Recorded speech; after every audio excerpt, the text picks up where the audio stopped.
También, como les habíamos anunciado, nos acompaña don Eric Rivero, asesor agrícola del Poder Ejecutivo y presidente de la Asociación Dominicana de Productores de Leche, APROLECHE. Hemos querido invitar a don Eric para hablar del campo. El campo es el que sustenta la República Dominicana. Tenemos un campo fuerte, somos un país autosuficiente en la producción agropecuaria y queremos hablar de lo que está pasando en República Dominicana. Don Eric, bienvenido a Espejo 360. Un placer estar aquí. Es una oportunidad que la valoro porque siempre lo veo ustedes los domingos. Gracias, tengo espacio en ese horario y siempre en este horario siempre lo veo. Qué bueno. ¿Cómo anda el campo? Cuéntenos. Bueno, el campo anda con un trabajo intenso por rescatarlo y por hacer inversiones a base de políticas públicas que transformen lo que se ha hecho hasta ahora y otros sectores que se han ido transformando de manera privada, pues también reforzarlo en varios temas que no pueden obviarse nunca. Y sobre todo que esa parte tan social de nuestra producción agropecuaria, que la componen miles y miles de productores, pues necesita apoyo del Estado y el presidente pues ha estado trabajando de manera intensa en ese sentido y haciendo programas nunca antes vistos de apoyo en varios sectores que hoy por hoy pues son una realidad y ya se están viendo frutos. Claro, en muchos sectores los frutos no se ven de manera inmediata, claro, pero se están creando las bases para que se sigan reforzando y se siga avanzando. Mire, cuando el último huracán afectó la zona este y nordeste de República Dominicana, el gobierno demostró mucha diligencia e incluso luego se desarrollaron unos programas de asistencia a los productores que fueron afectados. Recuerdo que le estaban dando 1,000 pesos por tarea a personas afectadas. ¿Cómo se ejecutó ese programa? ¿Fue efectivo? ¿La gente recibió ese dinero? ¿Recibió su asistencia? ¿Se logró recuperar la parte afectada? La recuperación muchas veces no depende solamente de los recursos, también hay que poner el tiempo, claro, los recursos son indispensables. Y una gran parte fue beneficiada, otras aún están en proceso, porque hay que decirlo como es, y otras pues se ha ido llevando ayudas puntuales en otros programas que se han hecho que no solo han sido del tema de los recursos. Por ejemplo, se ha estado asistiendo a la parte apícola con entrega de productos que necesitan para poder recuperar, que fue una también muy dañada también. En el tema de la ganadería, pues se han hecho aportes a través de otros programas que el presidente ha instruido para que a los ganaderos pues se les pueda dar asistencia con alambre, con zinc, en fin, con cosas que perdieron y que de esta forma pues se ha hecho también. Yo digo, ha sido un programa de asistencia que ha ayudado a muchos, pero hablar de que se llegó a la generalidad todavía no lo puedo decir porque todavía no es cierto. Mire, yo quiero trabajando en eso. Yo quiero aprovechar que usted es asesor agrícola del Poder Ejecutivo para que entremos un poco en comparación con el pasado gobierno. Si hay una cosa que la gente le reconoce al expresidente Medina es cómo atendió el campo, las visitas sorpresas. Se lo dice a alguien que viene del campo y que vio cómo la gente tenía bien cerca a un presidente y a funcionarios que están aplicando, usted podrá criticarlo, cualquiera lo podrá criticar, pero estaban aplicando políticas que de una forma u otra impactaron el campo. El presidente Abinader está prestando atención de manera similar a como hizo el pasado gobierno al campo dominicano. Se podría decir que se montó en esa estructura, se ha dado seguimiento a eso y que se garantiza un crecimiento en materia de producción agropecuaria en República Dominicana. No, mire, hay programas ahora nunca antes vistos y sobre todo que se está trabajando con reales organizaciones de productores para darle certeza a eso. Muchos de los fracasos de esa política que usted menciona fue las estructuras en que se montaron, que fueron muchas de ellas fabricadas para ese tema. Hoy por hoy, por ejemplo, tenemos un programa de política pública de asistencia y transformación del sector ganadero lechero del país que se ha montado y se ha establecido en base a las federaciones y asociaciones de ganaderos que son reconocidas, que están incorporadas y que se reconocen desde hace muchos años que han estado trabajando, inclusive que tienen espacios ganados, como es el tema de los centros de acopio, que tenemos en el país cerca de 1 millón de litros de centros de acopio para la leche de los pequeños productores. Y programas como ese, lo que se han ampliado, por ejemplo, con una política importante de apoyo a esos centros de acopio, que es el cambio de la matriz energética. Eso es un apoyo directo de la Presidencia de la República. ¿Y por qué lo están cambiando? Porque son en base a energía tradicional. Renovable. Y entonces ahora se le están poniendo a todo energía renovable, solar, en la mayoría de los casos, con un aporte de 600,000 pesos del Estado Dominicano, y a los otros hay algunos centros que por sus condiciones con eso le da, otros lo que le falta, pues a través de la tasa cero del Banco Agrícola, y ya el mandato es ponerlo todo. Se está trabajando con las organizaciones, las que trabajan más rápido, las que tienen más interés, ya están montados mucho, pero vamos a trabajar para lograr en los próximos años 150. Esas son políticas que impactan directamente a la rentabilidad de los productores, porque en el caso de la leche, y te lo digo por vivencia propia, enfriar un litro de leche en nuestros campos cuesta cerca de 2 pesos. Y eso pues son un tema que en ese 1,000,000 de litros, si lo impactamos y no le pongamos 2 pesos, pongámosle 1,5 pesos. O sea, estamos hablando de 1,5 millones de pesos diarios que se va a distribuir entre esos productores. Y eso son a largo plazo. Y eso, junto al tema de la transformación de cómo alimentar las vacas a través de pastos tropicales que se están implementando de una manera sin burocracia, el tema de la genética a los pequeños productores en cualquier parte del país. Claro, no vamos a decir que tenemos magia. Hay mucha limitación de recursos humanos que estamos formando, pero estamos llevándole la mejor genética del mundo a los pequeños productores, cosas que nunca antes hubieran podido soñar en eso. Y no es que estamos soñando, para sino que tenemos, la producción. Claro, para que sepa, conjunto con un mejor manejo de pasto, una mejor genética, el manejo reproductivo de sus vacas, podamos tener una mayor producción y una mayor rentabilidad para los productores.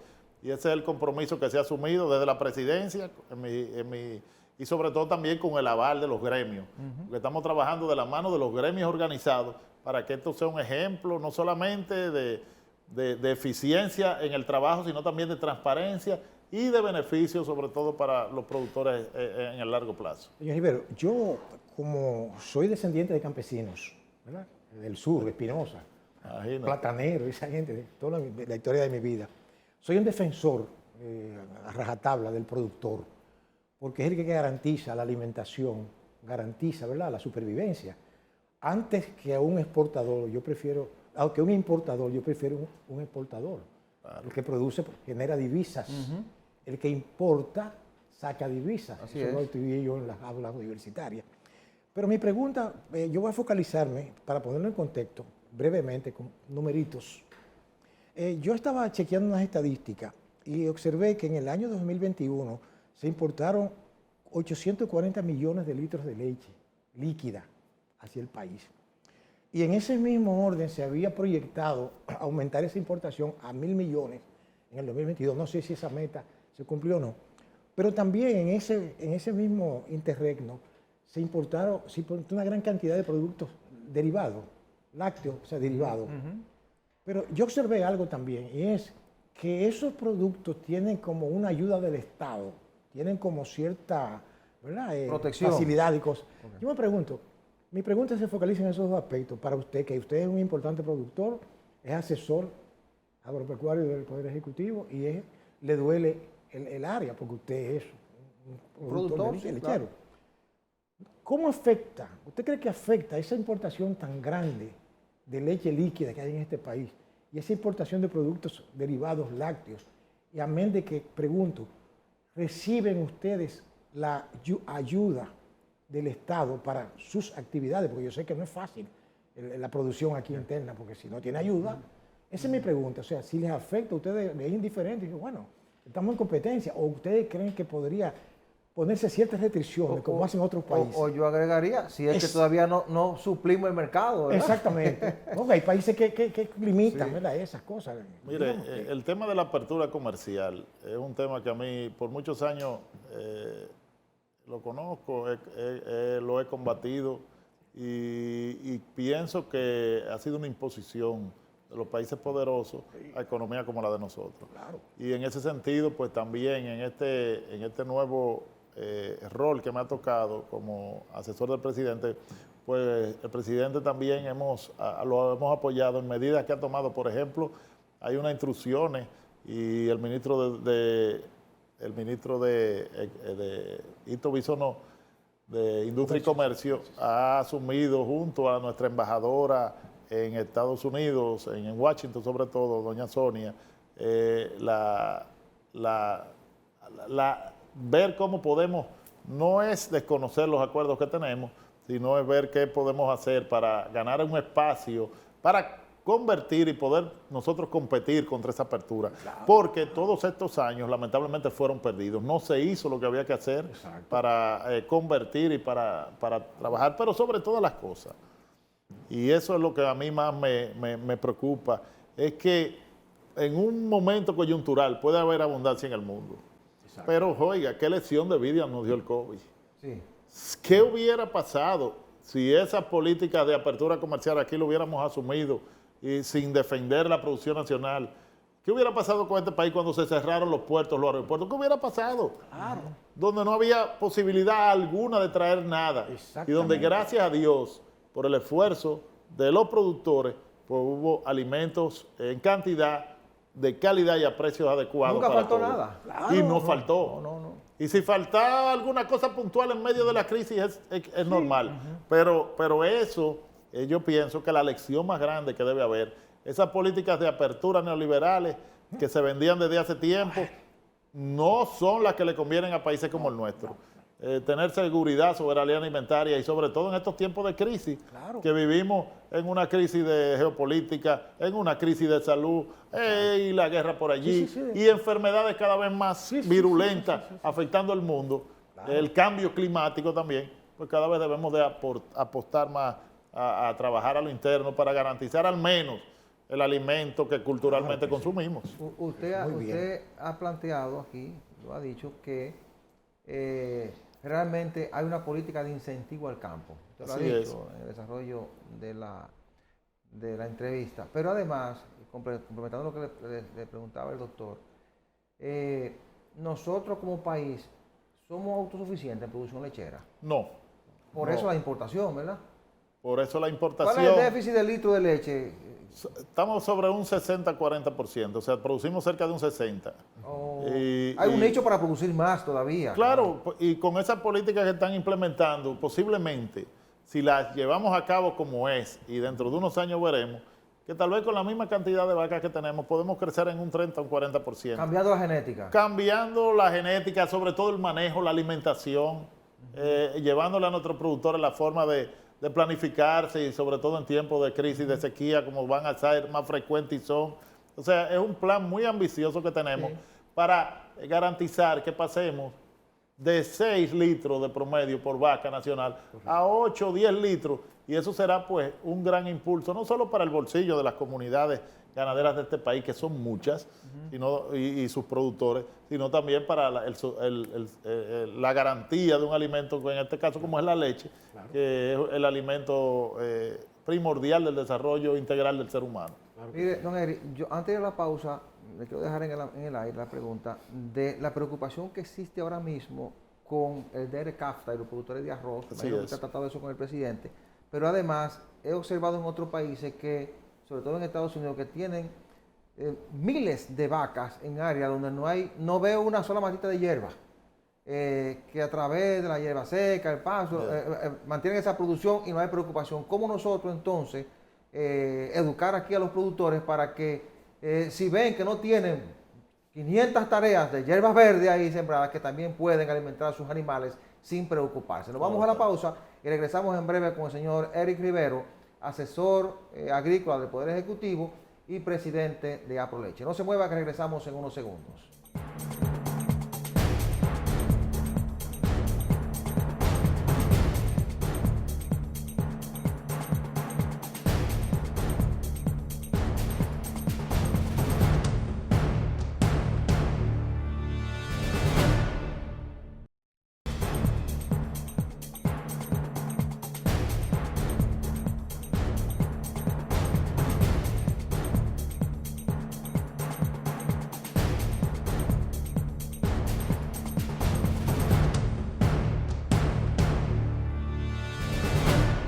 Gracias por continuar con nosotros. Continuamos esta interesante conversación con el señor Eric Rivero, asesor agrícola del Poder Ejecutivo y presidente de Aproleche. Antes de la pregunta, yo quisiera recordarles a los amables televidentes que este programa llega gracias a Farmacia Patrizo, que es la principal red de farmacias en Santo Domingo Este.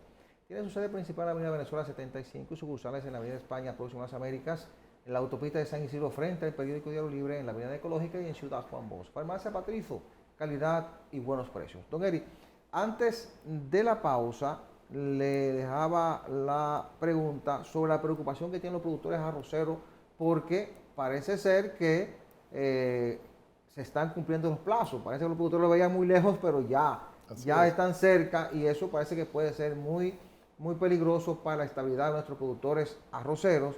Y además la parte de cómo producir más, cómo producir leche sin tener grandes extensiones de postrero con hierba verde, sino con una buena planificación y teniendo, como ustedes les llaman, pacas. Las pacas, ¿verdad? Secas y unas combinaciones.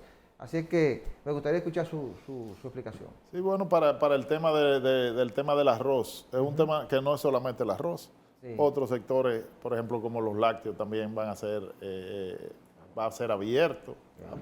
Y yo entiendo que algún tipo de bajadero se le va a buscar, y el presidente está en eso, y habrá que llamar a la conciencia a los Estados Unidos para que nos permitan pues ganar el tiempo necesario para hacer las conversiones urgentes que necesitamos para poder acceder a un mercado abierto. No, y que ellos subsidian e impiden que los demás subsidien.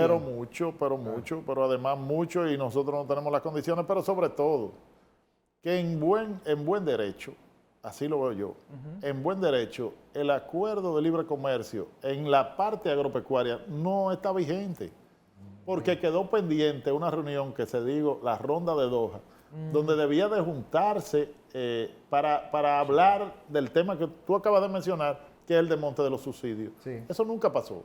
Y al contrario de haber desmonte de los subsidios, lo que han crecido los subsidios. Entonces nosotros tenemos, por ejemplo, tú mencionaste el sector arroz, tenemos un sector arroz empoderado, que ha ido avanzando, que tiene mucho más rendimiento por tarea, que han aplicado tecnología, que se han convertido, que tiene un peso social importantísimo. Que aquí no se puede jugar con el arroz. No se puede. Y entonces, sobre todas las cosas, que es el plato número uno combinado con otro de lo que se come. La bandera, el plato nacional, así arroz, es. habichuela y carne. Entonces, esos son sectores estratégicos de nuestra economía, de nuestra sociedad, de nuestra garantía alimentaria, y son cosas que no se pueden tratar así de esa forma, y que eso es alta política. Ya nuestro presidente pues entiende perfectamente eso, y ya ha dado algunas instrucciones que se han estado cumpliendo, y esperemos que pueda haber alguna solución. Antes que el doctor intervenga, parte de cómo educar a los productores de leche, de cómo producir sin tener grandes extensiones de postrero. Claro, ahí tenemos ejemplos en el mundo. O sea, por ejemplo, los grandes productores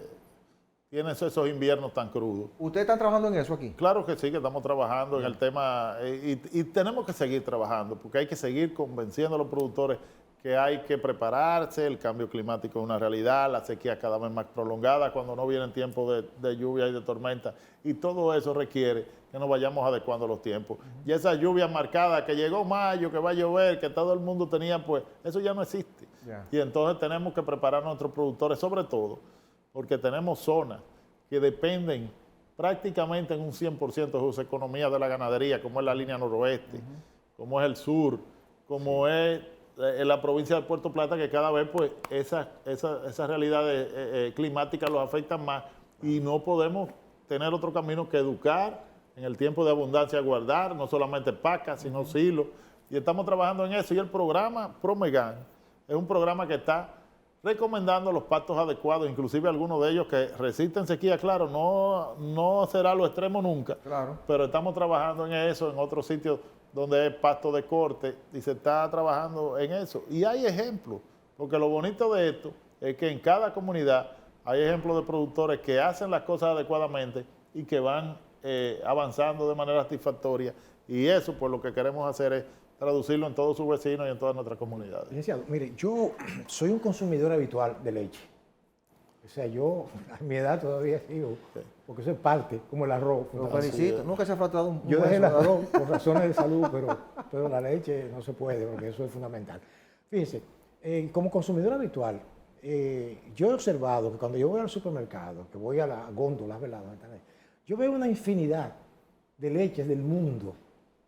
Incluso hay tantas. No, y después de CAFTA, después de CAFTA, ha entrado muchas de Centroamérica. Le estoy diciendo, por ahí que va focalizado. Hay que un importador famoso que estoy poniendo en contexto el asunto, eso. pero yo vengo con algo más sutil que no se ve, que no la ve el consumidor común, pero el que estudia e investiga se da cuenta. Y es que a veces veo que hay leches de esas importadas, muy bonitos, los envases, que hasta tienen un precio parecido al de la leche de aquí. Y en economía, yo no soy economista, pero en mis estudios pues tuve que incidir en economía. Conozco los conceptos de elasticidad rígida, etcétera, ¿verdad? Oferta, demanda, dumping, ese tipo de cosas. Y yo veo que esos productores de esos países tienen ayuda de sus gobiernos. Entonces yo considero, es mi parecer, que no hay una lealtad competitiva cuando esos gobiernos ayudan a esas personas con impuestos, con insumos, con esto. Entonces vienen a competir con productores locales que tienen que rascarse con sus propias uñas, porque eso es lo que hace el productor local, soportar todas esas cosas. Yo le pregunto a usted, ¿es rentable la actividad de ustedes? Porque ante tantas cosas, ¿ustedes consideran que ustedes están motivados a continuar invirtiendo, ¿verdad?, sus recursos? Porque yo sé que los motiva el aspecto, ¿verdad?, de la importancia del aspecto leche, arroz. No, y el amor que le tenga pero ¿ustedes eso, creen que es un negocio realmente con ese tipo de competencia tan cruda? Hoy hablaba yo con unos amigos, por cierto, de ese tema. Sí. En esto hay dos cosas, hay mucho de pasión, pero también hay de realidades. Hay zonas que no tienen otra opción, pero también hay en nuestro recorrido, conocemos la ganadería de muchos años en el tema de los gremios, conocemos el país ganadero, conocemos a sus hombres, a sus mujeres, conocemos del esfuerzo y conocemos también de cuando se trabaja, pues se avanza. Y sobre todo cuando tenemos aquí, pues, ahora estas políticas que de verdad a los que estamos trabajando nos tienen llenos de esperanza y de mucha motivación, porque es que cualquier ganadero de Puerta del Mulo o de Yamasá o de Don Juan puede tener la misma genética que un ganadero de un país avanzado. Sí, puede tener el acceso a semillas trabajadas por investigación, por ejemplo, en Embrapa, en Brasil, que se traía aquí de manera privada, pero no había la posibilidad de los pequeños comprarla. Y todo eso se está haciendo a base de políticas públicas que derraman, pero además para garantizar, y es bueno que se sepa, la rentabilidad de los productores.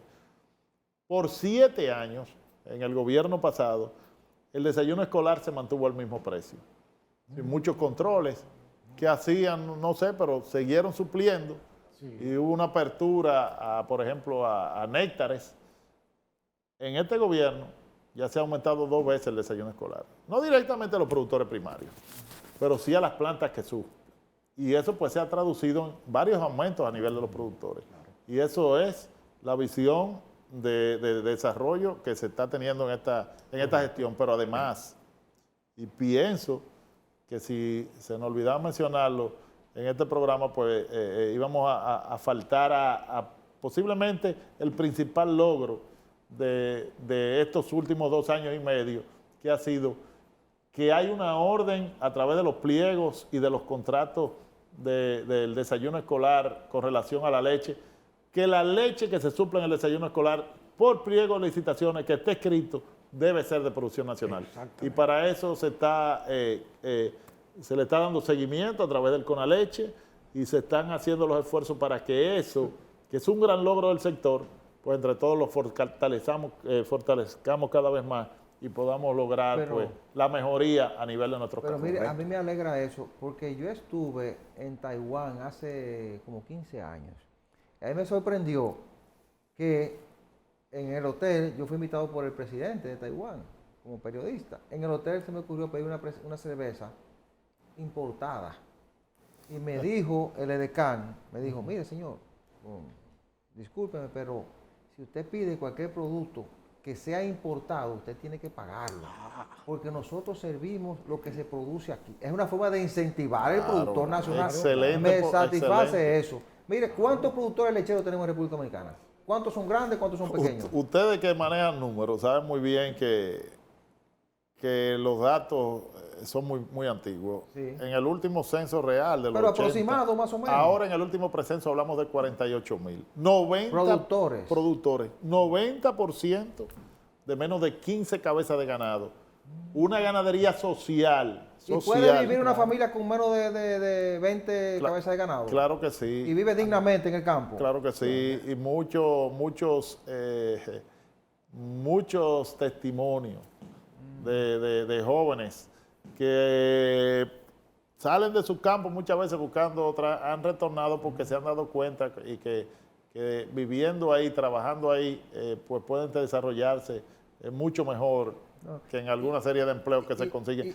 Y sobre todo, pues, que lo que estamos haciendo ahora servirá para que cada unidad productiva de ellos, cada vaca de ellos, pues pueda ser más eficiente para ellos. Y eso es lo que queremos. Y se ve un modelo, por ejemplo, yo soy de la zona de Don Juan de Monteplata, se ve un modelo en el que los productores llevan la leche a un centro de acopio y ahí hay una empresa que se lo compra, es decir, que tiene un mercado garantizado, que tú tienes una producción, uno tiene que saber a ver dónde lo vas a vender, tiene quien te va a comprar. Pero eso es uno de los logros más importantes y por eso el cambio de matriz todavía va a eficientizar más eso, porque esa es la única forma que tiene un ganadero pequeño, que es la realidad nuestra, de vender su leche al mismo precio que la vende uno como yo, que está cerca de la capital y que produce una cantidad más grande de leche. Sí. Es, como lo veo yo, la democratización del precio de venta de la leche del pequeño productor.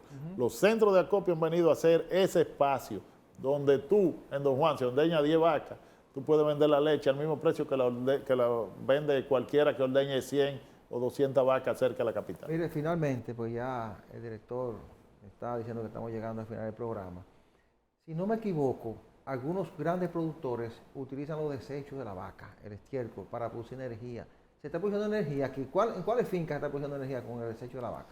Con el estiércol de la vaca hay varios que producen gas, inclusive para el consumo interno. Ajá. Pero aquí hay proyectos lindísimos y si tú quieres, vamos un día donde ahí yo conozco un amigo, ajá, oye bien, que de gallina, tiene gallina ponedora. En Guanuma hay un proyecto. Ese toda la energía que produce y que consume, inclusive le sobra. Es del tema de la gallina. Le vende al Estado también. Y además es un tema que incorpora pues también el compromiso medioambiental, porque eso se transforma y eso es interesantísimo. Y sí hay muchos proyectos. En la vaca no son tan comunes, porque la forma de hacer pastoreo y eso, no hay tanta concentración como en algunos sitios, pero en cerdo hay ejemplos importantes aquí y en gallinas también. Ah, qué bien. Pues, don Eric, pues agradecemos que haya venido a conversar con nosotros y a explicarle a nuestros amables televidentes qué se está haciendo en materia agropecuaria, sobre todo en materia de producción de leche en República Dominicana. Bueno, para mí un placer de verdad haber estado aquí y gracias. Gracias a todos y espero que... Esperamos verlo por aquí pronto. Cuando ustedes quieran. Bueno, hemos conversado con don Eric Rivero, asesor agrícola del Poder Ejecutivo y presidente de la Asociación Dominicana de Productores de Leche, Aproleche. A ustedes, muchísimas gracias por la atención prestada. Les doy la invitación para el próximo domingo a la misma hora y por este canal. Buenos días.